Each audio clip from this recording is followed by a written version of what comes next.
নিতাই গৌর নিতাই জয় গৌর নিতাই জয় গৌর নিতাই জয় গৌর নিতাই গৌর নিতাই জয় গৌর নিতাই নিতাই গৌর হরি বল হরি বল হরি বল হরি বল নিতাই গৌর হরি বল হরি বল হরি বল হরি বল। গৌরচন্দ্র ভগবান কি, শ্রীল বৃন্দাবন দাস ঠাকুর কি, সমবেত ভক্তবৃন্দ কি।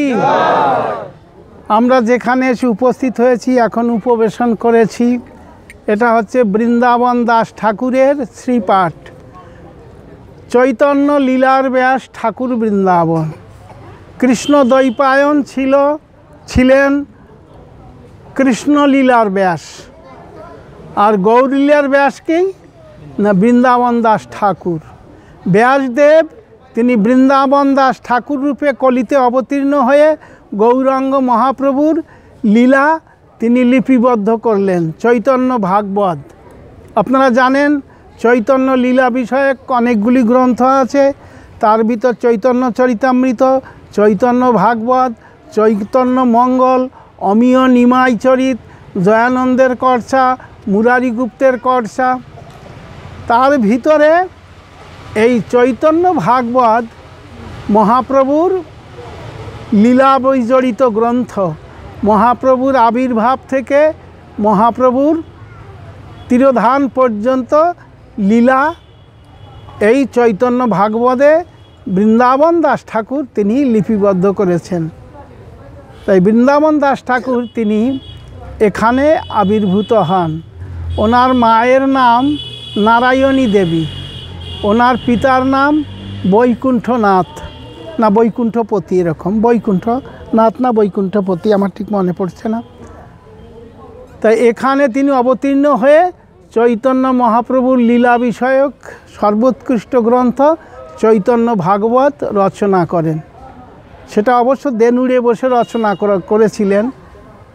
এই বৃন্দাবন দাস ঠাকুর নিত্যানন্দ মহাপ্রভু নিত্যানন্দ প্রভুর শিষ্য ছিলেন। নিত্যানন্দ প্রভু আর গৌরাঙ্গ মহাপ্রভু দুইজন তো ভক্তিমার্গের প্রচারক। তা এই বৃন্দাবন দাস ঠাকুর নিত্যানন্দ প্রভুর মন্ত্র শিষ্য ছিলেন, অর্থাৎ নিত্যানন্দ প্রভুর দীক্ষিত ছিলেন। নিত্যানন্দ প্রভুর আদেশে তিনি এই চৈতন্য ভাগবত রচনা করেন। তাই এখানে তিনি অবতীর্ণ হয়েছিলেন। যা হোক, এই বৃন্দাবন দাস ঠাকুরের শ্রীপাঠে ভক্তি সিদ্ধান্ত সরস্বতী ঠাকুর এই জায়গাটা সংরক্ষিত করে এখানে তিনি মঠ স্থাপন করেন। এ মঠেও আমি অনেক দিন এখানে প্রচার করেছি। এখানে অনেক যুবক ছেলে আসতো, এখানে ক্লাস হতো। তো যা হোক, নন্দন প্রভু তখন ছিলেন, আমাকে মাঝে মাঝে প্রসাদ দিতেন নন্দন প্রভু। ওনার নিত্যধাম কামনা করি, উনি নেই এ জগৎ ছেড়ে ভগবানের নিত্যলীলায় প্রবেশ করেছেন। তারপরে অন্য ভক্তরা এখানে এসেছেন। এই পাঁচিল টাচিল ছিল না, পাঁচিল টাচিল দিয়েছে, মন্দির সংস্কার করেছেন। তা কৃষ্ণলীলায় অম্বিকা নামে এক গোপী ছিলেন। এই গোপিকা ভগবান শ্রীকৃষ্ণের বাল্যকালে পরিচর্যা করতেন, সেবা করতেন। এই অম্বিকার ছোট বোন ছিল ক্লিম্বিকা।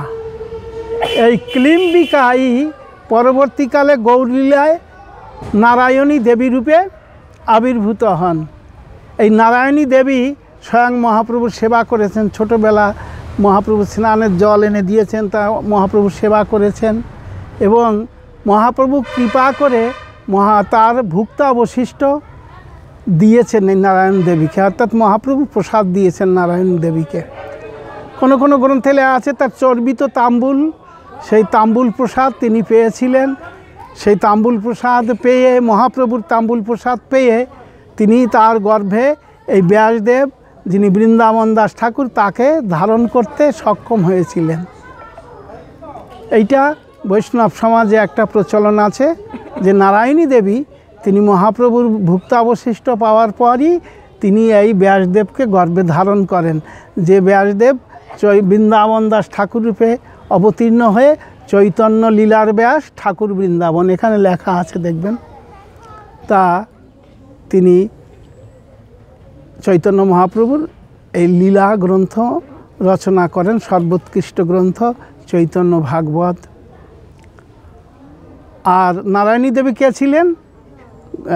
কৃষ্ণলীলায় ক্লিম্বিকা, অম্বিকার বোন ক্লিম্বিকা, তিনি পরবর্তীতে এই নারায়ণী দেবীর জন্মগ্রহণ করেন। আর বৃন্দাবন দাস ঠাকুর কে ছিলেন? ব্যাসদেব। তিনি ব্যাসদেব বৃন্দাবন দাস ঠাকুর রূপে তিনি অবতীর্ণ হন। তার লীলাভূমি এইটা, আবির্ভাবভূমি এইটা। পরবর্তীতে তিনি শিষ্য গ্রহণ করেন। ওনার একজন শিষ্য দেনুর, দেনুরে আমরা গেছি, আপনারা গেছেন কিনা, সেখানে গৌরনীতাই সেবিত হচ্ছেন। ওনার শিষ্যর নাম কি আমি ভুলে গেছি যেন, হরিত কি তলা আছে, হ্যাঁ গেছেন প্রভু, হ্যাঁ যা হোক, সেই ওনার শেষ জীবনে শিষ্য বাড়িতে থাকতেন, শিষ্য সেবা করতেন এবং ওখানে বসেই তিনি বৃন্দাবন দাস ঠাকুর এই চৈতন্য ভাগবত রচনা করেন। এখনও ওনার হাতে লেখা চৈতন্য ভাগবত আছে। সেটা ওই দেনুরের যারা মন্দির সংরক্ষক তাদের কাছে দেখতে চাইলে ওরা ঘর থেকে বের করে দেখান, আমি দেখেছি, ছবিও তুলে এনেছিলাম। তো সংক্ষেপে এইটুখানি, কেন বেশি বিস্তারিতভাবে বলবো না। আমাদের আরও একটা প্রোগ্রাম রয়েছে, যে বাড়িতে আমরা মধ্যাহ্নকালে প্রসাদ পাবো ওখানে একটু ভজন কীর্তন করতে হবে, তারপরে আরও কিছু ভক্তচরিত আলোচনা করব, তারপরে প্রসাদ পেয়ে যে যার ঘরে চলে যাব। আর আমরা এই রাস্তা বেয়ে ভিতরে ঢুকেছিলাম বাসুদেব দত্তের শ্রীপাঠ দর্শন করার জন্য, কিন্তু আগে খোলামেলা ছিল। ইদানিং শুনলাম ওখানে গৌড়ীয় মঠ এসে মন্দির করতে চেয়েছিল, কিছু লোকজন তাদেরকে সেখানে মন্দির করতে দেয়নি, তারা ওই জায়গাটাকে পাঁচিল দিয়ে ঘিরে গেট করে তালা দিয়ে দিয়েছে। ভেবেছিলাম একটু ভিতরে ঢুকলে ওই দিক দিয়ে ঢোকা যায় কি, কিন্তু দেখছি চারিদিক দিয়েই পাঁচিল দেওয়া এবং লক করা। অতএব ভিতরে ঢোকার কোনো উপায় নাই। বার থেকে বললাম ওই আম গাছ তলায় বাসুদেব দত্তের শ্রীপাঠ ছিল। তো এই জন্য আমরা দেখতে গিয়েও ফিরে এসেছি। ওই দূর থেকে যেমন ওই আম গাছ দেখা যাচ্ছে এরকম বলেছি, ওরকম। তা যা হোক, আমরা বাসুদেব দত্তের শ্রীপাঠ দর্শন করতে না পেলেও বাসুদেব দত্ত পরম বৈষ্ণব, যে জীবের হিতাকাঙ্ক্ষী, তিনি কিভাবে ভগবানের কাছে, মহাপ্রভুর কাছে প্রার্থনা করেছেন জীবের মঙ্গলের জন্য, তাদের পাপতাপ তিনি নেবেন, আর এই জীবদের যেন মহাপ্রভু ভগবত ধামে নিয়ে যান। তার এই কৃপার কথা আমরা শ্রবণ করে আমরা ধন্য, তার চরণে অনন্ত কোটি প্রণাম জানাই। যেন বাসুদেব দত্ত ঠাকুর আমাদের জন্য মহাপ্রভুর কাছে প্রার্থনা করেন, আমাদেরও যেন পাপ তাপ থেকে রক্ষা করে ভগবত ধামে মহাপ্রভুর কাছে নিয়ে যান, এই প্রার্থনা। আর বৃন্দাবন দাস ঠাকুরের চরণে আমাদের প্রার্থনা। তিনি নারায়ণী দেবীর কাছে ওনার মা মহাপ্রভু সেবা করেছেন, দেখেছেন। যখন চৈতন্য ভাগবত লিখেছেন তখন মায়ের কাছ থেকে অনেক তথ্য এই বৃন্দাবন দাস ঠাকুর পেয়েছেন। মা নারায়ণী দেবীর কাছে থেকে মুখ থেকে অনেক তথ্য শুনে শুনে উনি লিপিবদ্ধ করেছেন। এইটা বৃন্দাবন দাস ঠাকুর মহাপ্রভুর সাক্ষাৎ পাননি, কিন্তু মা পেয়েছে, মা ছোটোবেলা পেয়েছে এবং সেই মায়ের গর্ভে তিনি জন্মগ্রহণ করেছেন এবং মায়ের মুখে শুনে শুনে তিনি এই চৈতন্য ভাগবত রচনা করেছেন, যেটা আমরা আজকে পেয়ে ধন্য। হরে কৃষ্ণ। সংক্ষেপে বেশি বাড়াবো না, কোনো প্রশ্ন থাকলে জিজ্ঞাসা থাকলে করতে পারেন। আচ্ছা, এখানে আমরা শেষ করার সঙ্গে সঙ্গে ঘরে যাবেন, ঠাকুর দর্শন হবে কি হবে না? ওই যে আমি বলেছি মঠ মন্দির, বাড়িতে যদি ঠাকুর থাকে, বৈষ্ণব আসছে, ঠাকুর বিশ্রাম দিয়েছি, ঘণ্টা বাজায় জাগায় ভোগ লাগাও, ঠাকুরকে বৈষ্ণবকে প্রসাদ দাও, এর স্বাধীনতা আছে। কিন্তু মঠ মন্দিরে এই স্বাধীনতা নাই। ও যে টাইমে ভোগ লাগবে ওই টাইমে লাগবে, যে টাইমে ভগবান বিশ্রাম করবে সে টাইমে করবে। এবার আপনাকে যদি দর্শন করতে হয়, যখন আবার দর্শন দেবে তখন সেই সময়ের অপেক্ষায় থাকতে হবে। কিন্তু আমাদের তো একদিন সময়, আবার আমরা যে যার ঘরে ফিরে যাব। অল্প সময়ের পরিসরে যেটুকানি হয়। হ্যাঁ, তা আপনাদের কেমন লাগছে এই বনভোজন পরিক্রমা? হ্যাঁ, কিন্তু আপনাদের কাছে একটা প্রার্থনা, আমি 1.5 মাস আগে আমরা এই ডেটটা ফিক্সড করেছি। হ্যাঁ, কিন্তু সবাইকে জানিয়ে দিয়েছি, কিন্তু মা লক্ষ্মীকে কেউ পাঠায় না আমাদের কাছে। কেন? লক্ষ্মীকে আটকে গেলে তো আর নারায়ণকে পাবে না। তাই আমাদের ডেট থাকে জানুয়ারি মাসের 1ম রবিবার। আমরা কিন্তু বলবো না, আবারও বলছি, জানুয়ারি মাসের 1ম। এখন এখানে ভালো সুন্দর পরিবেশ দেখে কথাগুলো বলছি, আর 2 মিনিট সময় নেব। জানুয়ারি মাসের 1ম রবিবার হচ্ছে আমাদের এই বনভোজন পরিক্রমার ডেট। কিন্তু যদি 1 তারিখে, জানুয়ারির 1 তারিখে রবিবার পড়ে তাহলে হবে না, তারপরে রবিবার। আর যদি রবিবারে কোনো একাদশী পড়ে তাহলে হবে না, তারপরে রবিবার। যেমন এবার জানুয়ারির 1ম রবিবারে একাদশী ব্রত পড়েছে, তো বৈষ্ণবরা তো একাদশীতেও অন্ন পান না, তো ওদিনে যদি আপনাদের ডাকি তাহলে কি আপনারা অন্ন পাবেন? পাবেন না। এজন্য আমরা ওই 1ম রবিবার বাদ দিয়ে 2য় রবিবার করেছি। তবে জেনে রাখবেন, জানুয়ারির 1ম রবিবারে আমাদের এই বনভোজন পরিক্রমা। আর যদি 1ম রবিবারে 1 তারিখ হয় জানুয়ারির, তাহলে তারপরে রবিবার। 1 তারিখ হলে সমস্যা আছে, বিভিন্ন জনের বিভিন্ন কাজ থাকে 1 তারিখে, ওই জন্য আমরা 1 তারিখে রবিবার বলে হবে না, তারপরে 2 তারিখ হোক, 3 তারিখ হোক, 7 তারিখ হোক, 8 তারিখ হোক হবে। এর জন্য কাউকে বলতে হয় না। তাহলে ডেট সম্পর্কে আপনারা জেনে গেলেন। আর একটা জিনিস হচ্ছে যে মা লক্ষ্মীকে কেউ ছাড়তে চায় না, হাতছাড়া করতে চায় না। তা যখন ডেট ঘোষিত হবে, যে আগে মা লক্ষ্মীকে আমাদের কাছে পৌঁছিয়ে দেবে নারায়ণের সেবার জন্য, তা তাকে আমরা 1ম প্রাইজ দেব। আর দ্বিতীয়বারে যে দেবে তাকে আমরা 2য় প্রাইজ দেব। প্রাইজ বলতে ওই মা লক্ষ্মীর কৃপা, নারায়ণের কৃপা। আর 3য় যে দেবে, হ্যাঁ, আচ্ছা আচ্ছা, তা দেব। তাই এবারও আমরা এই মা লক্ষ্মীকে যারা আগে আমাদের হাতে পৌঁছিয়ে দিয়েছেন তাদেরকে আমরা 1ম স্থান যে অধিকার করেছে তাকে দেবো, 2য় স্থান যে অধিকার করেছে তাকে দেবো, 3য় স্থান যে অধিকার করেছে তাকে দেবো। তারপরে আর আমরা নাই, তারপরে মা লক্ষ্মী তো চলে গেল 3 জনের কাছে। তা সেটা আপনার খেয়াল রাখবেন। তবে আমাদের কমিটির লোক যারা, তাদের জন্য কিন্তু এই প্রাইজ নয়। কমিটিতে মিটিং করবে, আপনি হুট করে দিয়ে দেবে, ওই হবে না। কমিটির লোক যারা এই পরিক্রমা বা বনভোজনে, তাদের জন্য না, যারা কমিটির বাইরে তাদের জন্য। হরে কৃষ্ণ। আচ্ছা, এরপরে আমাদের কি হবে সে সম্পর্কে আপনাদের একটা আইডিয়া দিয়েছি। তাহলে কি হবে? আধার ঘরে হাত দিলে সব জায়গায় সাপ। তাই আমরা তো জানি না কোথায় যাচ্ছি, তা আমি বলে দিচ্ছি। এখন গাড়িতে উঠবেন, গাড়িতে উঠে আমরা চলে যাব আমাদের একটা ভক্ত শ্রীবাস বলে আছে, ওর বাড়িতে আমাদের দুপুরে প্রসাদ হবে। প্রসাদের আগে একটু ভজন কীর্তন হবে, ওর ছেলে পেলে কিছু আছে তারা একটু ভজন কীর্তন করবে। খুব খিদে পেয়েছে কি? গিয়েই প্রসাদ দেবো কি? তা যদি গিয়ে প্রসাদ চান দিতে পারি। তারপর ভজন কীর্তন হবে।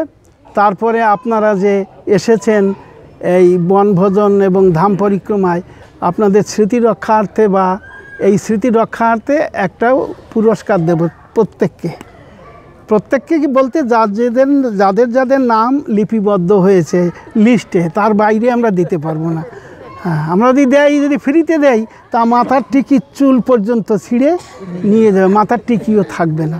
অতএব যারা মা লক্ষ্মীকে দিয়েছেন আমাদের হাতে এবং নারায়ণের কৃপাস্বরূপ, তাদেরকে প্রাইজ দেব। তাতে একটু সময় লাগবে। তারপরে যারা 1ম দিয়েছেন, 2য় দিয়েছেন, 3য়, তারা প্রাইজ পাবে। ওখানে এই প্রোগ্রামটা হবে। হ্যাঁ হ্যাঁ,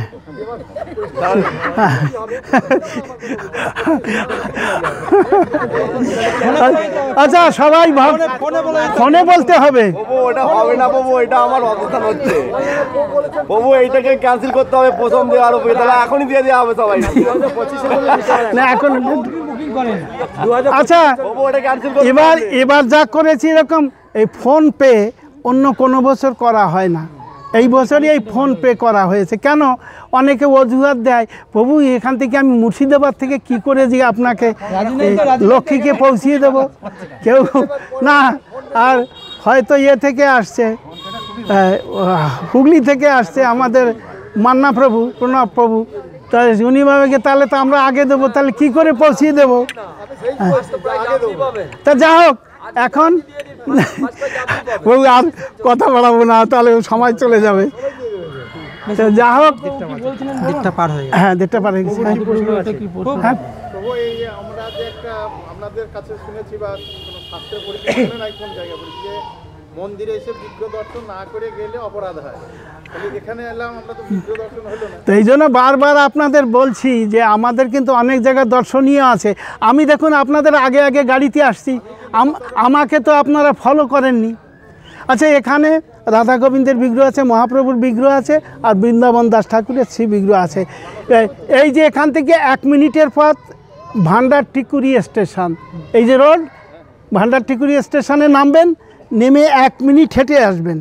হেঁটে এসে এই যে গেটে দেখেন লেখা আছে বৃন্দাবন দাস ঠাকুরের শ্রীপাঠ, বাস ঢুকে পড়বেন সময় মতো। আপনি তো নবদ্বীপে আসেন, এই দিক দিয়ে ঘুরে আসছি দেখে আপনারা বিদেশি যারা, পরদেশি যারা, তারা বুঝতে পারছেন না। মাত্র 1 মিনিট হেঁটে যাব, ওই সারঙ্গ মুরারি ঠাকুরের বাড়ি থেকে যত দূর, এর থেকে কম দূর কিন্তু এখানে ভান্ডার টিকুরি স্টেশন। আপনি তো মাসের মধ্যে অনেকবার আসেন মায়াপুরে, নবদ্বীপে। এখানে নামবেন, নেমে 1 মিনিট হেঁটে আসলে এই গেটটা ঢুকে পড়বেন, দর্শন করবেন, ভাগ্যে যদি প্রসাদ থাকে প্রসাদ পাবেন। ঠিক আছে, আমি এই ভয়টাই করছিলাম যে 1টার আগে এখানে পৌঁছাতে পারলে, কেন ওই যে বলছি গৃহস্থর বাড়ি, ঠাকুর আসছে, বৈষ্ণব আসছে, প্রসাদ দিতে হবে, তাহলে ঠাকুর জাগাও, ভোগ লাগাও, প্রসাদ দাও। এখানে কিন্তু তা হবে না। কি করে এই বিগ্রহের আলেখ্য রান্নাঘরে রাখে, যদি কোনো বৈষ্ণব আসে রান্না করে ওই আলেখ্যর সামনে ভোগ দিয়ে বৈষ্ণবদের প্রসাদ দেওয়া হয়। কিন্তু মন্দির খুলে ভোগ লাগবে না, মন্দির খুলে ভোগ লাগবে কখন? যখন এর খোলার টাইম হবে তখন। ঠিক আছে, আচ্ছা, তাহলে আমরা বৃন্দাবন দাস ঠাকুরের শ্রীপাঠ দেখলাম। ইনি কে? ব্যাসদেব। আর এই চৈতন্য লীলায় কলিযুগে কী রূপে জন্মগ্রহণ করেছেন? বৃন্দাবন দাস ঠাকুর, চৈতন্য লীলার ব্যাস ঠাকুর বৃন্দাবন। তাহলে আপনারা যান, প্রণাম করুন, চলে আসুন। বাঞ্ছা কল্পতরুভ্যশ্চ কৃপা সিন্ধু ভৈবস্য পতিতানাং পাবন। 1 মুহূর্ত দেরি করবেন না, গাড়িতে উঠবেন।